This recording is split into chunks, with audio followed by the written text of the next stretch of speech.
So here we're asking for which statement is not true.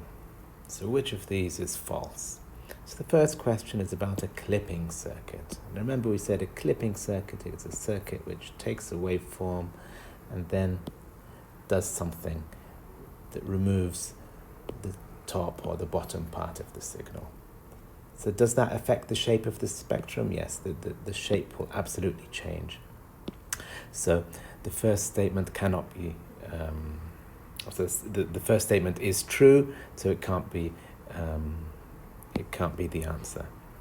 The second question is about a clamping circuit. Now, a clamping circuit simply adds DC, so it takes a signal like this and turns it into a signal like that. So it's adding a DC value.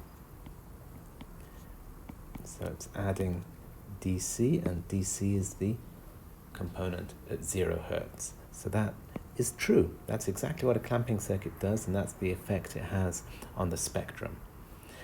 Next question says, Fourier transform cannot be applied to a periodic signal.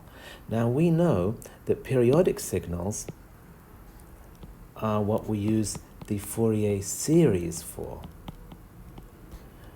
Fourier series.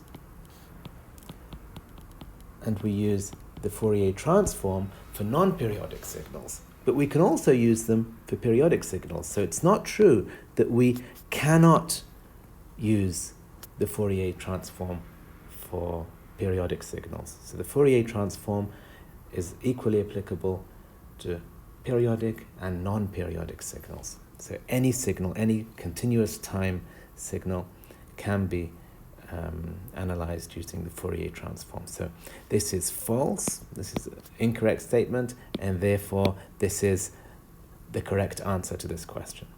If we look at the remaining options, it says the spectra of periodic signals are discrete. Now, a periodic signal is something where we can use the Fourier series, and the spectrum of a periodic signal using the Fourier series will be a series of discrete lines.